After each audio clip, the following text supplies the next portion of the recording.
Lord. Let's pray. Father God in heaven, we continually come into you, Lord God, in humility, acknowledging that we cannot do anything without you. Lord, we just commit unto you our lives, Lord God. These brethren who are here, Lord God, and even for those who are joining us online, just be the one, Lord God, to bless everyone, Lord Jesus, and continue to open the heart of each one so that we can be able, Lord God, to grasp your words, Lord, that we are going to learn for this afternoon. Thank you, Holy Spirit. Just continue to be in the midst of us, remain in the midst of us, and be the one to direct us in everything, Lord. O God, even for the servant, just continue to cover me with the blood of Jesus, that your name alone be seen, Lord God, and be glorified, and that your words alone be spoken, Lord. So continue to use my mouth as your mouthpiece. In Jesus' name. Amen. Let's all be seated. Praise God. Hallelujah. Good afternoon sa mga manlibro, including those who are not with us this day. Meron po silang appointments, kaya wala sila dito ngayon. But praise God, dahil nandito pa rin tayo. Amen? So pag-aralan po natin ang isang istorya ng Panginoong Jesus in the Bible, the story of the prodigal son. No? Pero titignan po dyan, our focus is that on the love of the Father, the unconditional love of the Father. This Father has two sons. No? At tingnan natin itong dalawang anak nitong Father whose love is unconditional, no? For his two sons. Makikita po natin sa Luke chapter 15. Let's start reading in verse 11. Ito po is the parable of the lost son. Ito ay parakulo ng Panginoong Jesus. These parables are being written in order for us to learn from its lessons. Amen? Kaya, let's start reading in verse 11. Sabi niya dito, there was a man who had two sons. So, ang Panginoong Jesus ang may istorya nito. Sabi niya, and he tells it in parable. Pangarig nga ko ng Ilocano. Sabi niya dito, there was a man who had two sons. The younger one said to his father, Father, give me my share of the estate. So he divided his property between them. Okay, so dito, makikita po natin dito ang itong man na ito na may dalawang anak daw na lalaki. The younger one and the older one. Dalawa. At itong first na younger son na ito ay makikita po natin dito in this verse alone na binasa natin ay may pagkabastos, no, sa kanyang ama. Dahil, di ba, sa atin sa Pilipinas, hintayin mo muna na nagpapaalam na ang mga anak ay ang mga parents, no? If they are nearly graduate in this world, di ba, sa kanila ibinibigay yung mga inheritance ng mga anak, no? Pero dito makikita natin na bata-bata pa yung ama niya, masigasig pa. Tignan natin ang ginawa niya.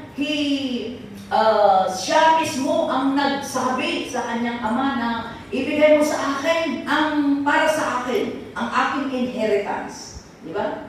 So, may pagkabastos. Kung minsan, you know, this father, the father of these two sons, represent God.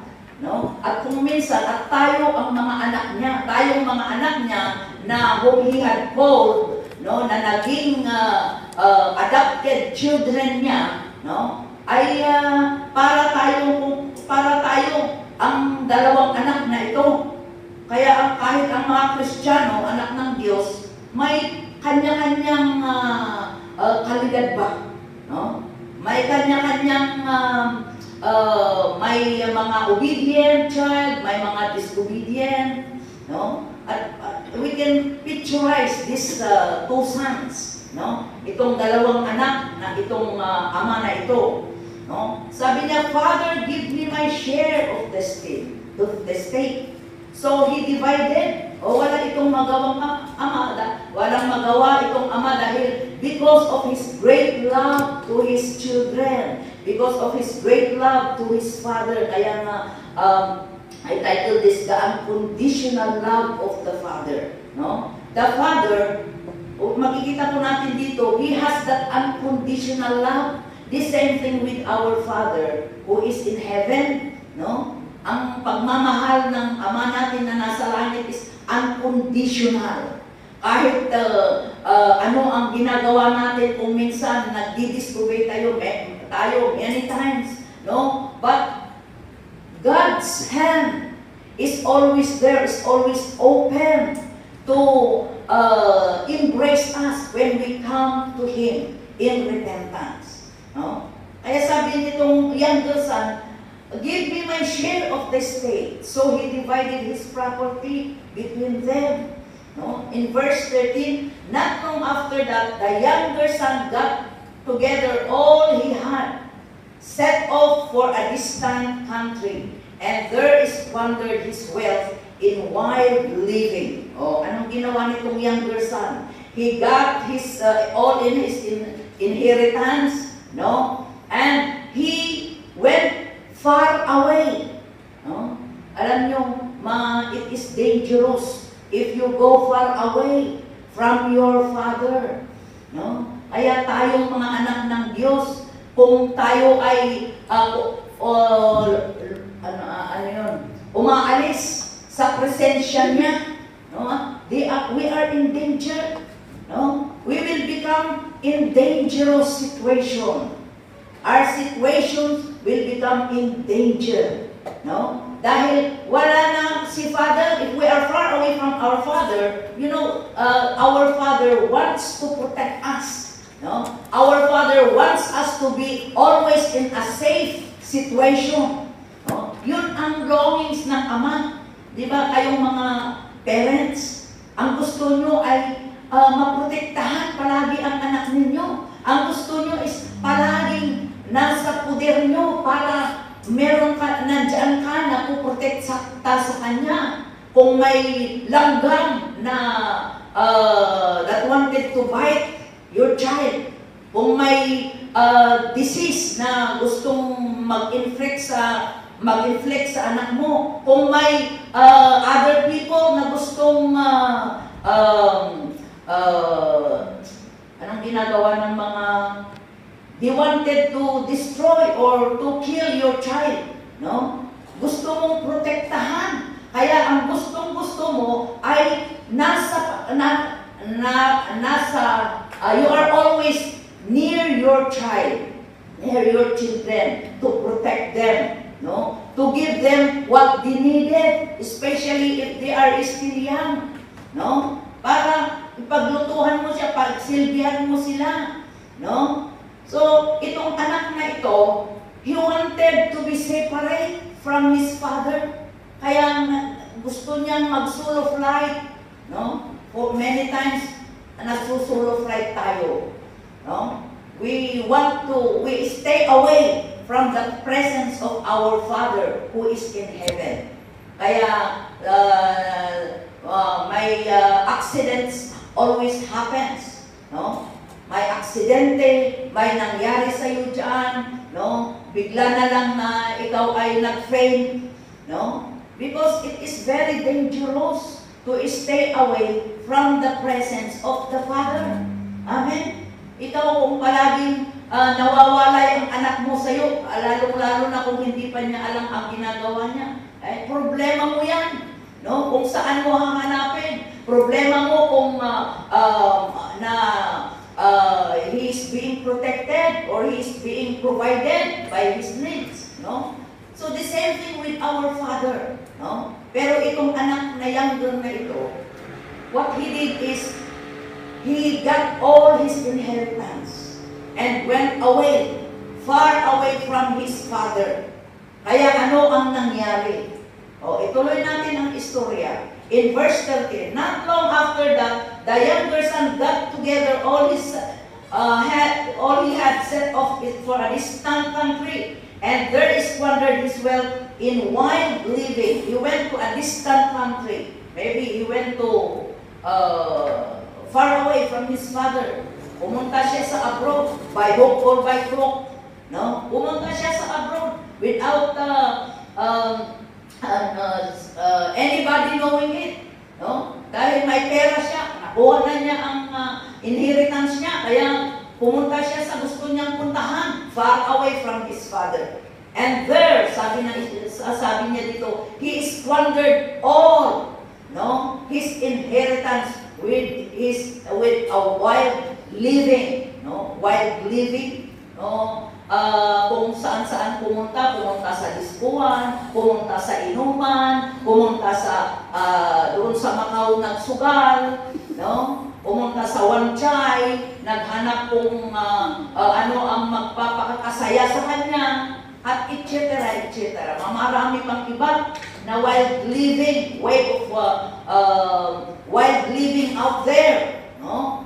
Dangerous, nasa this younger son, no? Ang naging ang nangyari sa kanya in verse 14, after he squandered all his wealth with a wild living, no? In verse 14, after he had spent everything, so he spent everything he has, no? Lahat ng mga pera niya, pati yung sapatos niya na magaganda, yung damit niya na mamahalin, ay bininta, no? Para lang magkapera, dahil walang-wala na siya, no? Okay, so in verse, ituloy natin, and after he had spent everything, there was a severe famine. So after spending everything that he has, ay tamang-tama, dumating si famine. No? Have you experienced a situation like that? I don't think so if somebody experienced it. But in this story of the Lord Jesus Christ, makikita po natin dito, we can just picturize, no?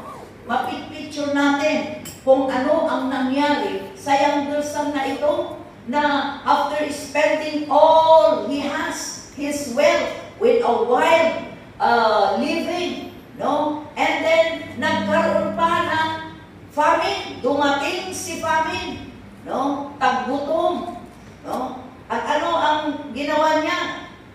There was a famine, severe famine in that whole country, and he began to be in need.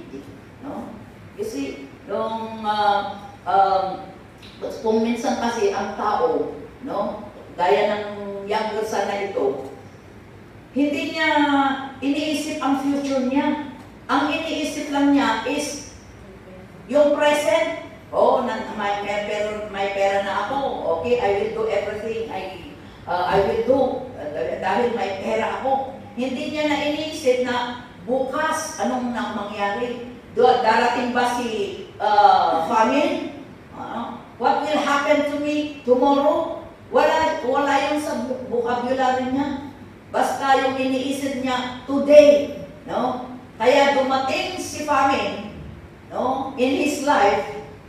No? At now, tamang-tama na he squandered everything he has, no? His wealth. At dumating din si famine, no?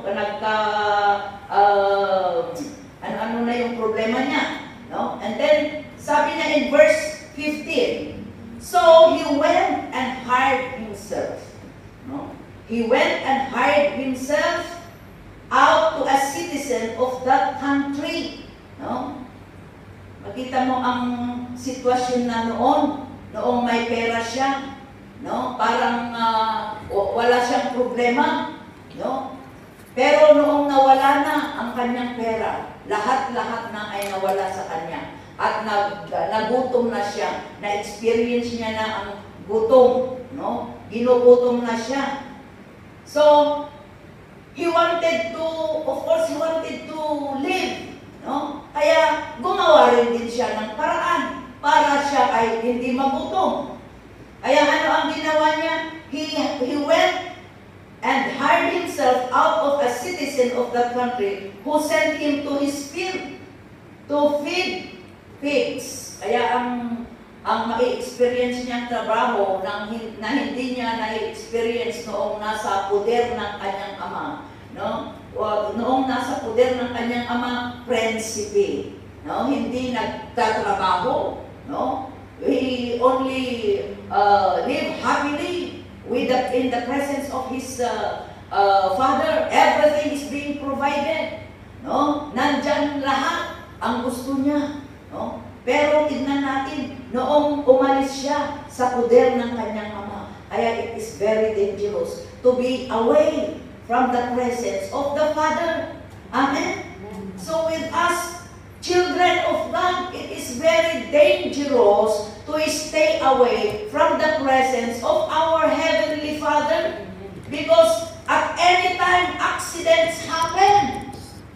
Anytime, may gustong papatay sa'yo. No? Anytime, darating si famine sa'yo. No? Anytime, merong gustong mag-destroy sa'yo. Who wants to destroy you? Who wants to kill you?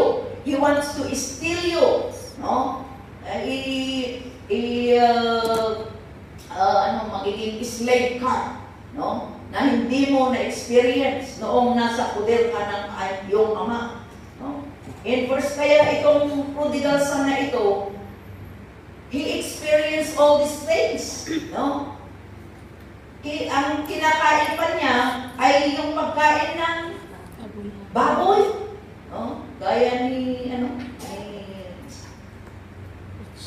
Lazarus. No? So itong si younger son, si prodigal, the most prodigal son, no? He wanted to feed his stomach, but walang magbigay sa kanya. Kaya yung mga ibinibigay niya sa baboy, yun na rin ang kinakain. Para lang hindi siya mamamatay sa gutom. No? In verse 16, he longed to fill his stomach with the fats that the pigs were eating, but no one gave him anything. No? You see, if you are away from your Father, you are in danger. No? Ma-experience mo ang hindi mo na-experience na suffering at difficulties in life. No? In verse 17, when he came to his senses, dito na makita natin na, you see, from the start of this story, no, from verse 1 up to verse 11 up to verse 14, makikita po natin dito ang ginawa nitong prodigal son, the most prodigal son na ito. Because of his self-will, no, ay kinuha niya ang inheritance niya para ipatupad niya ang self-will niya. No? So he was separated because he went to a far country, as the story told us. No, he went to a far country, so he separated from his father. So number one na makita natin dito na kasalanan is self-will. Itong self-will ni most prodigal son, yun ang his self-will leads him to his own destruction. No? Yan ang makukuha natin kung malakas ang self-will natin. It will lead us into our own destruction. No? It will lose us in the right path. Imbes na nandoon tayo sa right path, going to the promised land. No? Because of our self-will, no, ay naiiba ang daan natin. Dahil yung gusto natin, ang gusto natin ipatupad yung kagustuhan ng self na ito. No? So, separation came. So, when we are separated, when this prodigal son separated from his father, doon siya nawalay sa right living, no? Doon destruction came into his life, no? When he was separated from his father, no? Nagkagulo-gulo ang buhay niya, ginutom siya, and lahat ng inheritance niya ay napunta sa wala, no? Sayang, no? And here he become to be in one, no? Na doon niya na-realize na wala na akong provision, no? Wala na akong pagkain, wala na ako, no? He began to be in need, no? At until na talagang napin down siya sa kanyang self-will. Yung self-will niya, yun ang talagang nag-pin down siya sa kanya. Kaya na-experience niya ito lahat ng mga experience niya sa buhay. Pero doon sa verse 17, no, ituloy natin, in verse 17, this most prodigal son, no, sabi niya, when he came to his senses, mabuti na lang at na-realize niya, no? He came to his senses. He realized na, ano ang na-realize niya? Sabi niya, how many of my father's hired servants have food to spare? No? Na-realize niya na ang buhay ko doon sa poder ng aking ama noon, ang mga katulong namin noon ay hindi ganito, no? Ako nakatulong ngayon, ganitong kahirap. Ang mga katulong ko doon sa mga poder ng aking ama, hindi naman ganito ang trato namin sa kanila, no? So, maraming pagkain doon, hindi sila nagugutom, no? So, he realized, he came to his realization, no? He came to his senses, no? And ano ang ginawa niya in verse in verse 18, when he came to his senses, he said, how many of my father's hired servants have food to spare, and here I am starving to death. And in verse 18, sabi niya, I will set out and go back. Okay, so after realization, after this prodigal son came to his senses, he decided. Sabi niya, I will set out and go back to my father. I will decide to go back. Mahirap pala ang humiwalay sa ama. Amen. He realized na mahirap pala ang humiwalay sa ama. Kasi wala ng protection, wala ng provision, no? Wala ng pagmamahal, no? Yun ang na-realize niya lahat ang mga through his experience. Ang maganda nga at na-experience niya. At maganda kasi ang lesson dito na makikita natin, it is good that he came to his senses, no? He realized that he needed his father, no? And pangalawa is he decided, no? He came to his own decision. Sabi niya, I will set out in verse 18 and go back to my father and say to him, Father, I have sinned against heaven and against you. So, after realizing, he decided to go back. And after he decided, he really carry out his decision. Pumunta siya talaga. Hindi lang nagbukmok at sabihin niya, I will go back. Pero hindi naman siya pumunta. But the prodigal son, after realizing that he needed his father, He decided by himself. And he carried out his own decision. Amen? He carried out his own decision. No? And he arose and went to his father. And he said to him, Father, I have sinned against heaven and against you. You see, sinning against the Father is sinning against God. Amen? Kung ano ang kasalanan mo, ang ginawa mo sa earthly father mo, kasalanan mo din sa God in heaven, the Father who is in heaven. Kaya nga itong prodigal son na ito, the most prodigal son, no, in history, no, when he realized that he was wrong because of his self-will, he decided to go back to his father. He carried out his own decision and he went to his father, no? At humble siya. Nag-humble. No? Here comes the returning of the prodigal son. He humbled himself. Kaya, you know, whatever we did in the past, no, ano man ang kasalanan natin, malaki man, gaano man kalaki ang kasalanan natin, no, in our past, kung tayo ay magpakatotoo sa buong puso natin, no? At pupunta tayo, mag-humble tayo sa ating Ama sa langit and ask for forgiveness. You know, the Father in heaven is always, His arms are open wide to embrace us. Come unto me, my child. No, I love you very much. No? You see, His love is unconditional.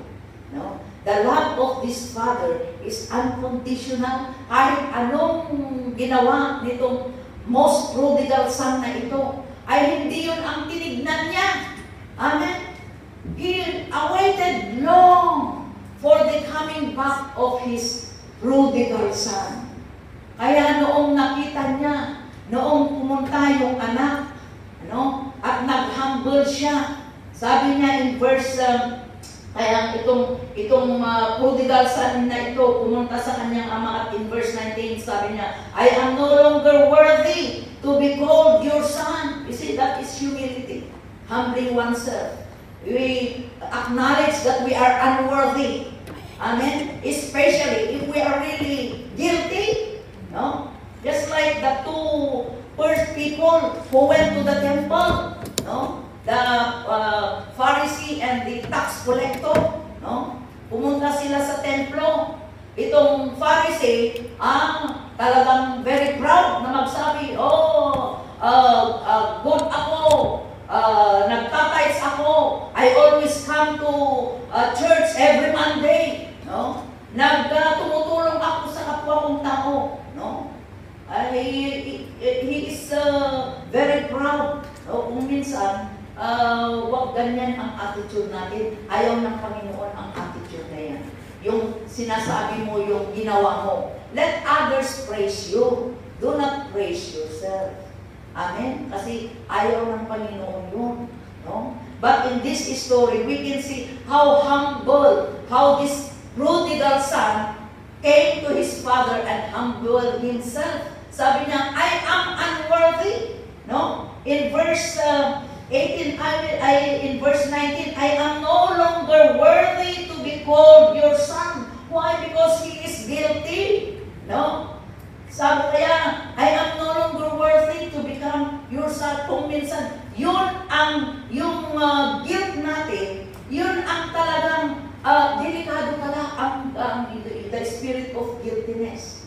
Kung hindi natin i-release yun, no? Yun ang magkukulong sa'yo sa kadiliman, no? Instead of going to the Father and say, Father, I am no longer worthy to become your child. But here I am, humbling myself, acknowledging my sins. Please forgive me. Cleanse me again. Search me, O God. Just like the psalmist, no? If they feel that they are guilty, search me, O God, and know my heart. Try me and know my thoughts. lead me in a way everlasting. No? Yung kararang ni Psalmista David, the prayer of the Psalmist. No? Help me, search me, O God, and know my heart. No? Yun sana ang magiging example. No? Yun sana ang modelo para sa ating anak ng Diyos. No? We always come to Him in humility. No? Kahit alam mo, wala kang kasalanan, pero bakit nangyayari ang mga ganyan pangyayari sa buhay mo? So it is time for us to ask the Lord to search us. Why ako? Bakit? Bakit na-terminate ako? Pagka alam ko naman, ginagawa ko ang trabaho ko. Bakit na-terminate ako, Panginoon? No? Why ako? Bakit? He has a plan and purpose. Amen? In every situation that He allows in our life, may plano ang purpose ng Panginoon.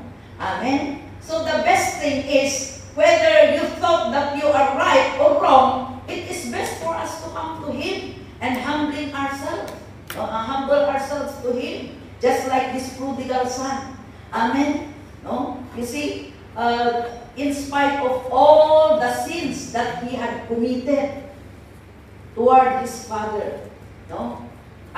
When he realized, he went to his father and humbled himself and said, and he acknowledged that he is not worthy. Pero tignan natin ang response itong ama na ito, whose love is unconditional toward his children, no? toward this most prodigal son, no? And then sabi niya sa verse 19, I am no longer worthy to be called your son. Make me like one of your hired servant. No? Doon na lang ako nababagay, Father, because of my great sin. No? So kung minsan yung kasalanan natin that will hinder us to come to the Father. No? So we need to release whatever sins that we have committed. Amen? And go to the Father. We need to have that confidence to go to the Father in spite of what we have done, because the Father has an unconditional love toward us. The Father who is in heaven. Amen? Ang pagmamahal niya sa atin ay unconditional as long as we will repent and turn to Him. Amen? His arms is always open wide to embrace us. Just like this father that did to this most prodigal son. Sabi niya in verse 19, I am no longer worthy to be called your son. Make me like of your hired servants. So he got up and went to his father. But while he was still a long way off, his father saw him and was filled with compassion. You see, the response of this father, whose love is unconditional. No? Instead na magalit, no? Maraming ama dito yung mga maraming earthly father na kung minsan ay wala silang pasensya, no? Kung nagkasala ang anak ay cast out ka na sa pamilya, no? Pero itong father na ito, in this story, his love is unconditional toward his most prodigal son. Amen? So the same thing with us, to our Father in heaven, as long as we will come to Him and decided to cut off the sin, no? Stop the sin, no? And humble ourselves to Him. You know, He will always there waiting for us, no? To embrace us. That's the kind of love that this father had toward his most prodigal son. No? So while he was still a long way off, his father saw him and was filled with compassion for him. He ran to his son. You see, siya pa ang pupunta sa anak, no? Because of the joy, no? Yung awit na the prodigal son, no? What is that song?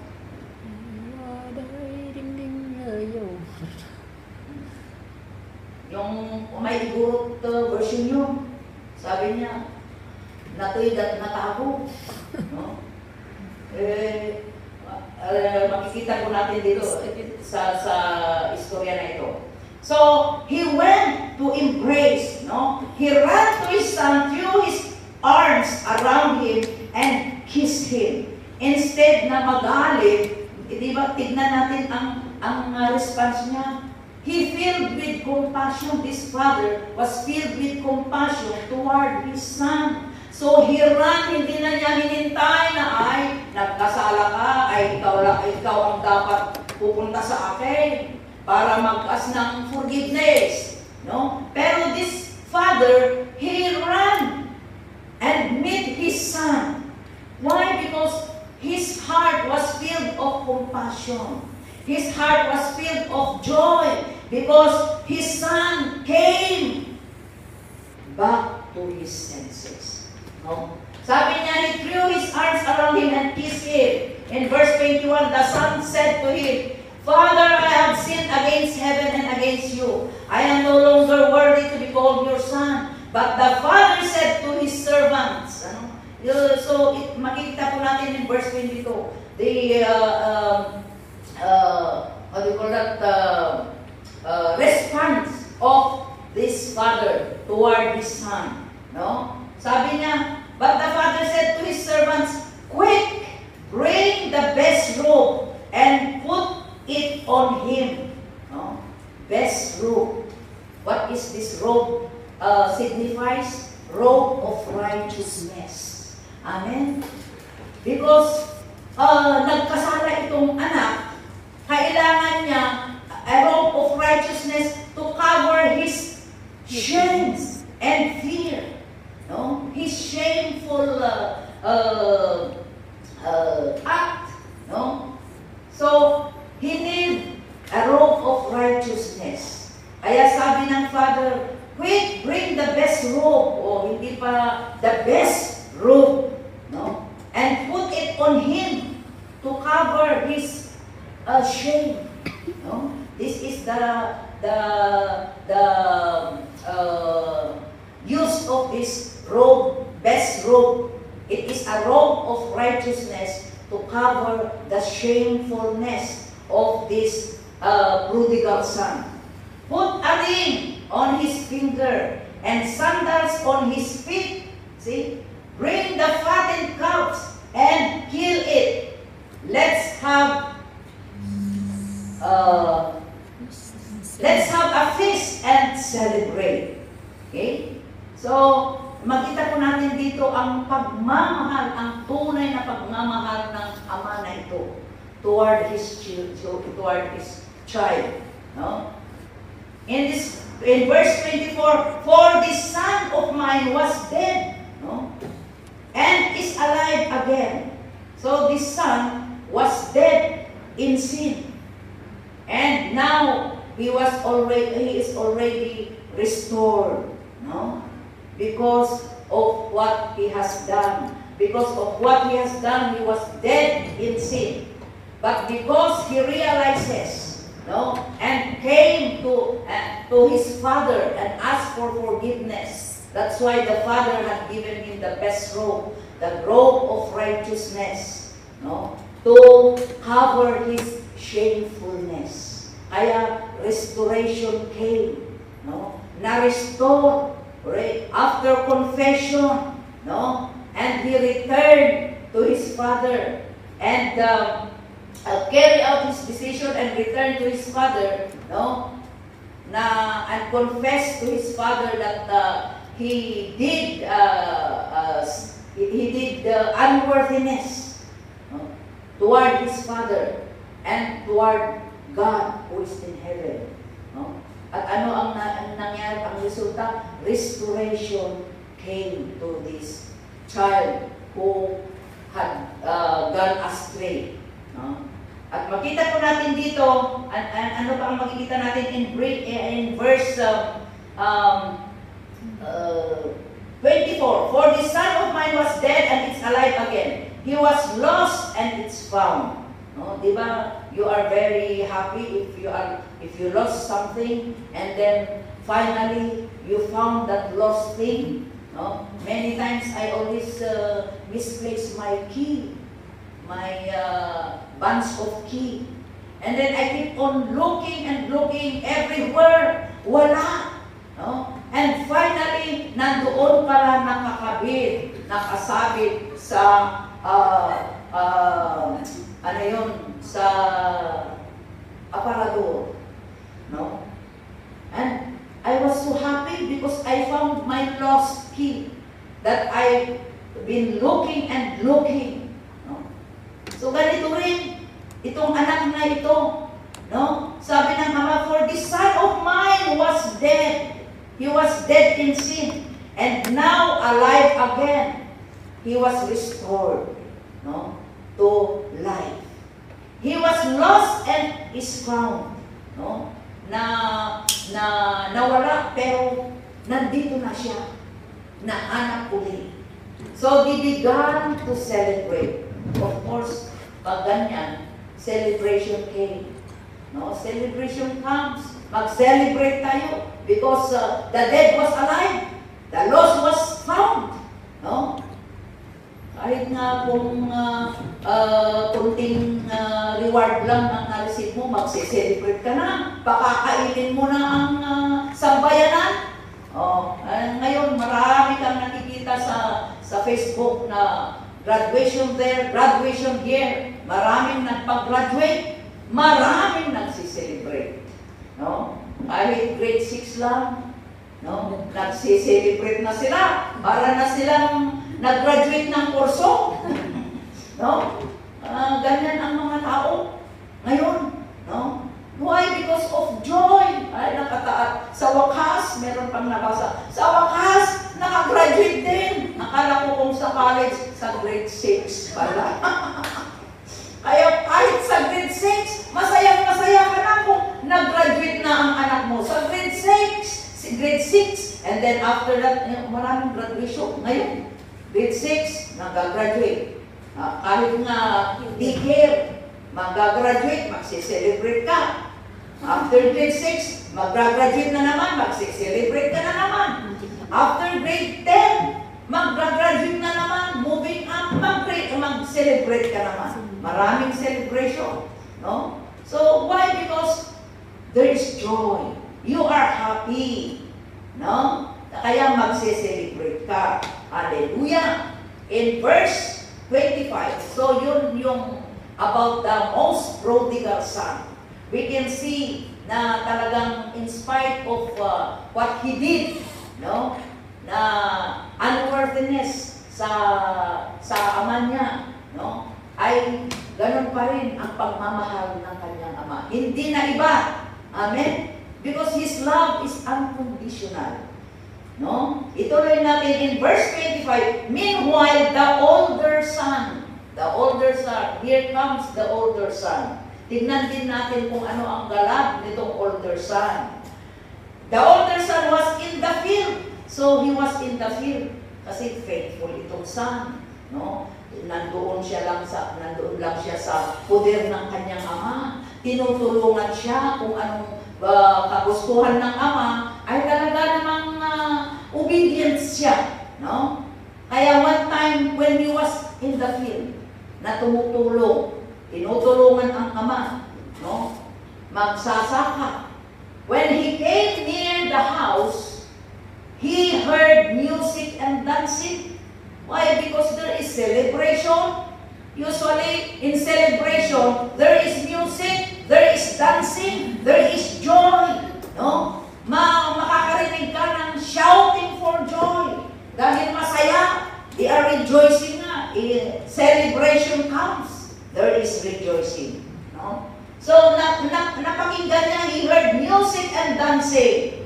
In verse 26, so he called one of the servants and asked him what was going on. No? Bakit? Ano ba to? Ngayon lang ito nangyari. For how many decades, how many years, na nandito ako sa poder ng aking Ama. Bakit ngayon ko lang narinig ang mga ganitong kasayahan? No? So, he asked one of his servant and said, what was going on? Ano ba ito? Kasayahan na ito? Ano itong celebration na ito? In verse 27, your brothers, and the servant said, your brother has come. Oh, the most prodigal brother of him has come. No? He replied, and your father has killed the fattened calf because he has him back safe and sound. No? Kaya nagse-celebrate kami dahil ang prodigal brother mo bumalik. No? For how many years, how many decades na nawala siya? Ito, bumalik na. No? Di ba masaya? Supposedly. Amen? Kung, we lost one of our brother. Hanggang ngayon, hindi pa namin nakita kung buhay pa siya o hindi. And we just interest when I came to know the Lord Jesus, when I got born again, ipina-Diyos ko na lang. Lord, you know where He is. Alam mo kung nasaan na siya ngayon. Kasi hanggang ngayon hindi pa nagpapakita. He gone out from the house when he was teenager. No?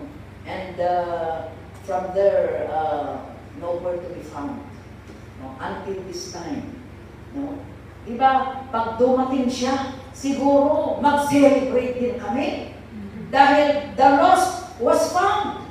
So the same thing, ganyan ang nangyari sa most prodigal son na ito. No? Nagse-celebrate din sila because the dead was alive. Came to, the dead was alive, the lost was found. No? This prodigal son. In verse 28, the older brother became angry. Ito namang older brother, no? Akala mo naman, very obedient kasi hindi siya humiwalay sa kanyang ama. Nandoon lang siya sa poder ng kanyang ama, enjoying the blessing of being in the Father's presence, enjoying the provisions, enjoying the protection. No? Nandoon lang siya sa poder ng kanyang ama. That's why all the Father has, He has also. No? Yun ang maganda. Kung nasa poder ka ng kanyang ng iyong ama na mayaman, ay nandoon lahat. Wala ka ng wala ka ng hahanapin. Wala ka ng hahanapin. Everything is there. No? Gusto mo ng protection, nandoon ang ama mo na mag-protect sa'yo. No? Baka marami pa siyang Guardia Civil, no? Na mag-protect ng pamilya mo. No? Gusto mong pagkain, nandoon lahat. You can eat all you can. Gusto mo ng mamasyal, pupunta ka mamasyal lang. But you come back. No? So, this older brother, it seems to be very obedient. No? Maganda itong older brother kasi hindi siya humiwalay sa kanyang ama. No? Makita mo ang obedient niya sa kanyang ama. No? But in this time na sana makisaya sana sa pamilya dahil nga dumating ang prodigal brother niya, ano ang response niya dito? Sabi niya, the older brother in verse 28, the older brother became angry and refused to go in. Bakit? Why apay? Tignan natin kung bakit. So his father went out and pleaded with him. You see, ang ama pa, ang pumunta sa kanya na nagmamakaawa, we need to accept. Just like I accepted your brother, you need also to accept and be joyful. Kasi umuwi siya na walang kulang. Kumpleto ang kanyang katawan. na bumalik. Dapat magsaya tayo. No? Siya pa ang nagmakaawa sa kanyang anak na older, no? His older son. No? So, his father went out and pleaded with him in verse 29, but he answered his father. No? Ito, makita natin ang kabastusan din. Bastos rin pala itong older son. No? Akala natin ay wala siyang kasalanan. Pero ito pala, meron din siyang kasalanan sa kanyang ama. No? Ito ba naman ang babastusin mo ang iyong ama? No? Sa ating mga Pilipino, it is hindi maganda, no? Kung ikaw ay babastusin mo ang inyong sariling ama. No? Pero ito, makita natin dito ang the response of this father. No? In verse 29, but he answered his father, "Look, all these years I've been slaving for you and never disobeyed your orders." Really very obedient. No? Sabi niya, tignan mo, ako, very obedient ako sa iyo. I've been a help to you for all these years na nawala itong prodigal brother ko. No? Ako ang nag-aalaga sa iyo, ako ang katulungan mo, no? Everything you said, I obeyed, no? Yet you never gave me even a younger goat so I could celebrate with my friends. There is a spirit of jealousy. Alam nyo, napakadelikado pala ang spirit of jealousy. No?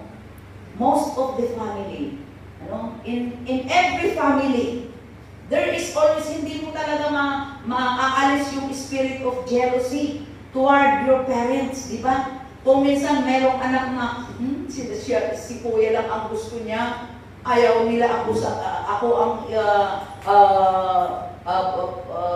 ayaw sa pamilya. Sila lang ang maganda. Kung ganito ang itsura ko, kung wala akong pinag-aralan, sila ang mas gusto kaysa sa akin. No? Spirit of jealousy.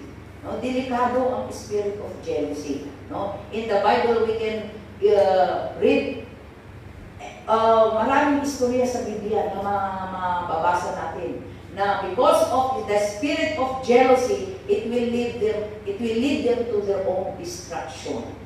Because of jealous spirit, magkagulo-gulo ang buhay. Amen? Kaya itong older son, nagreklamo. Ang reklamador, hindi pala maganda. No? Dahil parang gumagawa ka ng bato na ipinupukpok mo sa iyong ulo. Kung ikaw ay reklamadora, reklamador. No? Kaya nagreklamo siya. Bakit ganito? Itong pagbalik ng sabi niya sa verse 13, but when this son, 30, no? 30, but when this son of yours who had squandered your property, hindi niya makalimutan ang kasalanan ng kanyang brother. No? Sometimes the past will lead us to our own destruction. No? Kung ano yung past. Amen? Let's move on forward. Amen? Kalimutan na natin yung past because past is past. Ang importante, mahalaga ay nandoon na tayo sa poder ng ating Ama. Amen? Para hindi tayo mawalay ulit. Kung iniisip pa natin yung past o yung ginawa ng kapwa mo, believer, kapatid mo na kasalanan, yun ang maglilid ulit sa'yo to stay away from your father's presence. No? Itong sabi niya, but when this son of yours who had squandered your property with prostitutes comes home, you kill the fattened calves for him. No? Sinilibraran ninyo dahil in spite na ganito ang ginawa nitong prodigal brother ko. Samantalang ako na very obedient. No? Spirit of jealousy. No? it is very dangerous pag nagkikimkim tayo ng sakit ng puso, sa ito, hindi, sakit ng loob, no? Spirit of jealousy in our heart. No, if we are keeping that spirit of jealousy in our heart, it will lead us to our own destruction. And it will lead us to hell.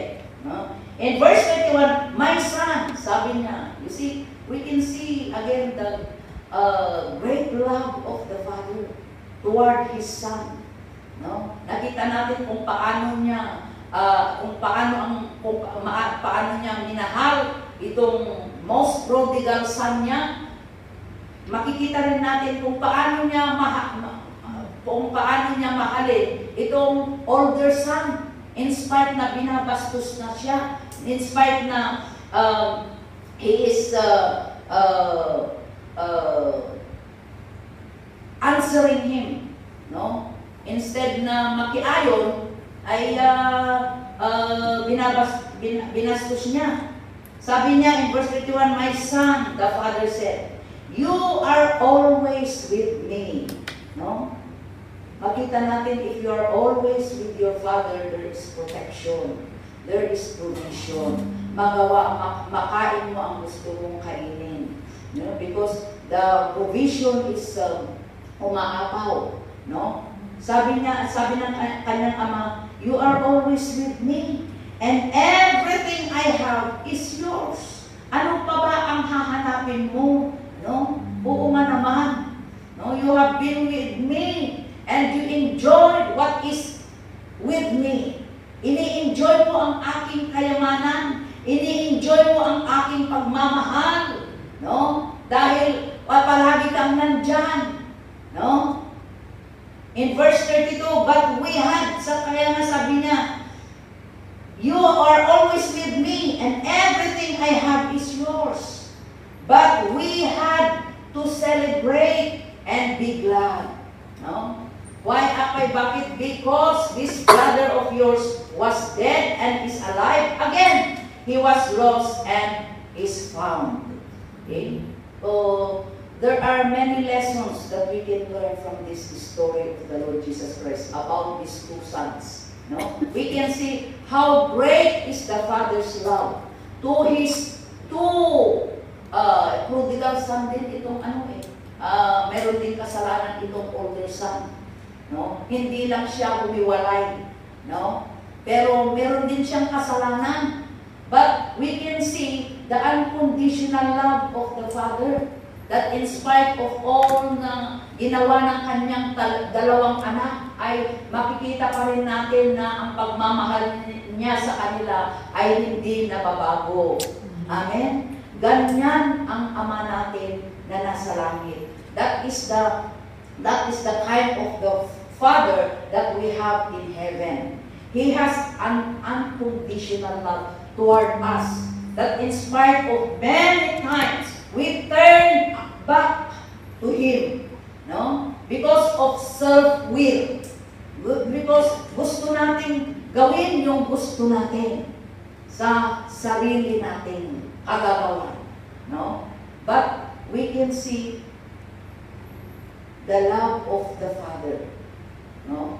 Who is in heaven. So, sa atin, manang anak ng Diyos, no?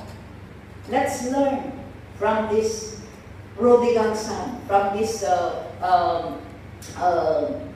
sons, the older and the older son and the younger son, parehong nagkasala, no? So no perfect, no?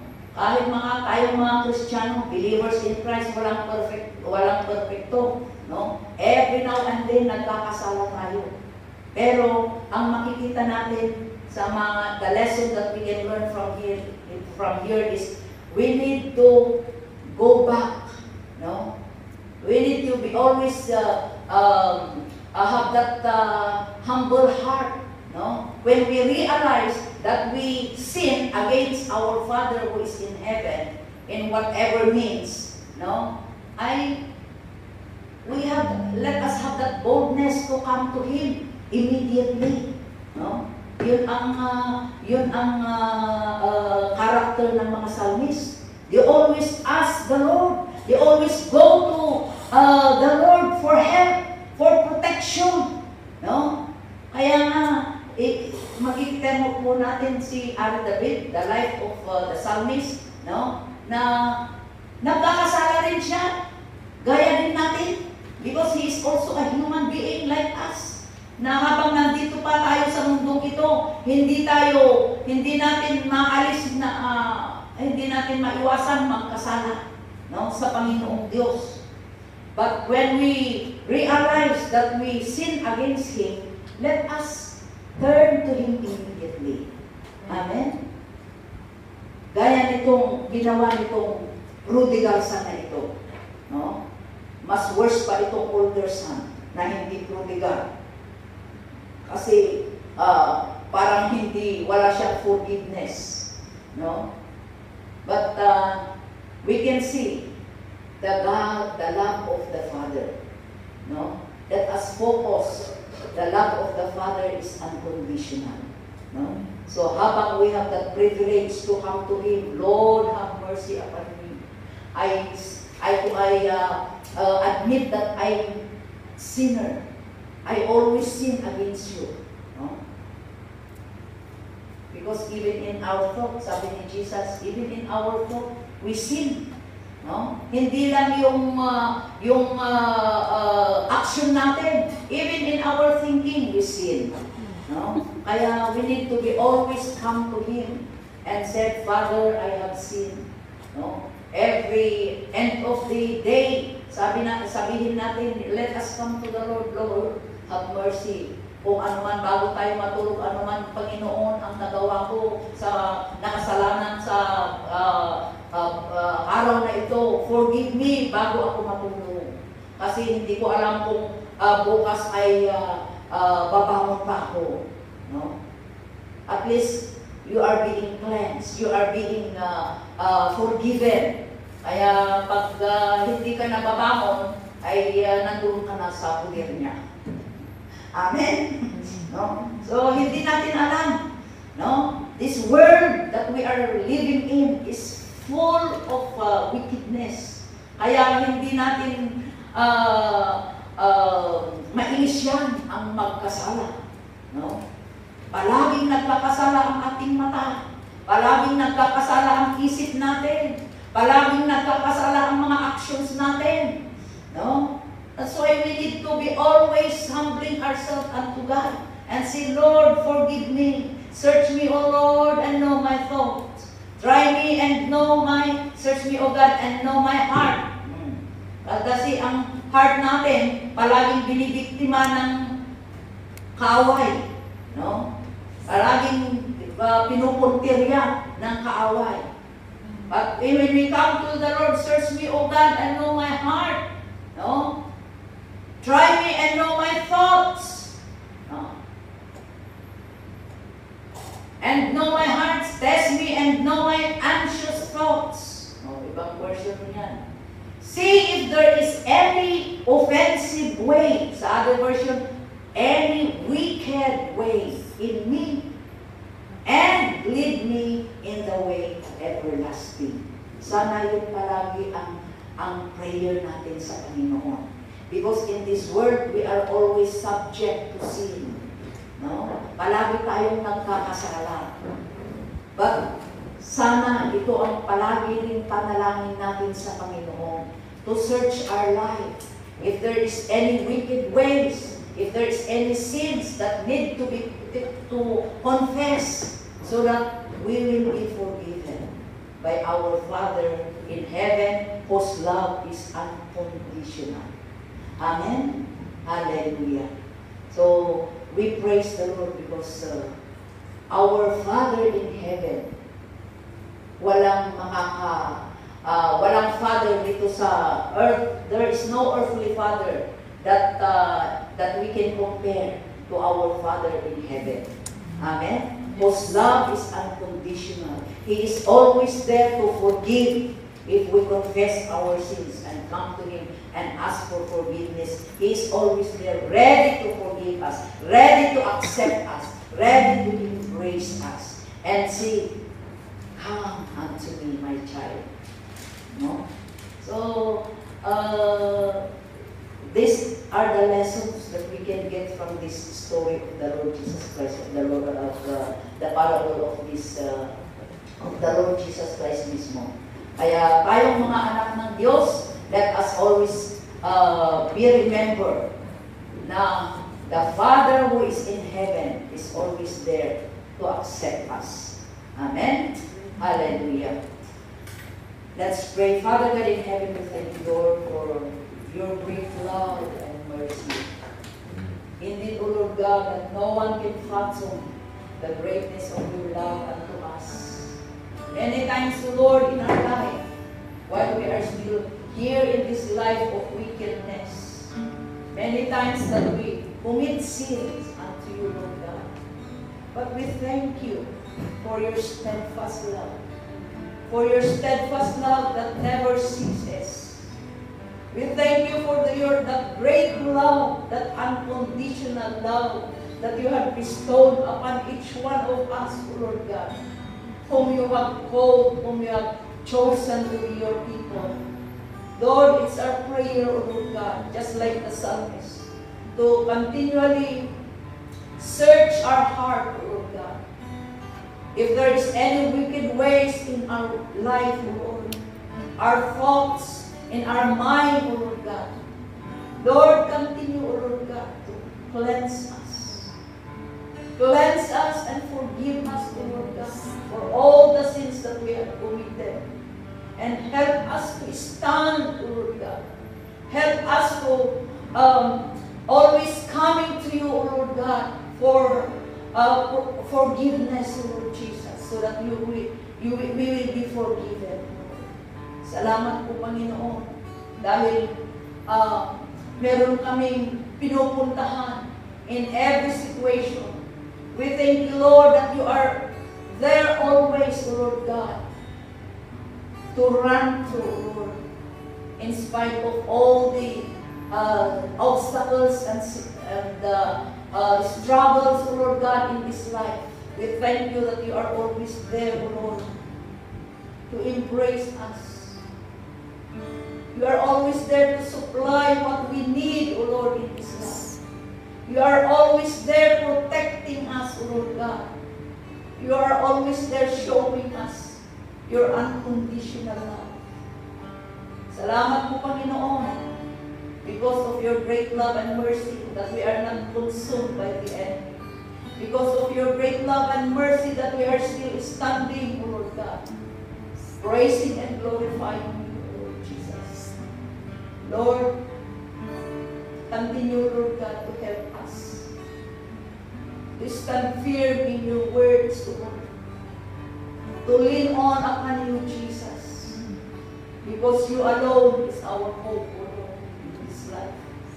Thank you, God. Thank you so much, Lord, for your steadfast love that never ceases, for they are new every morning, that you have bestowed upon each one of us.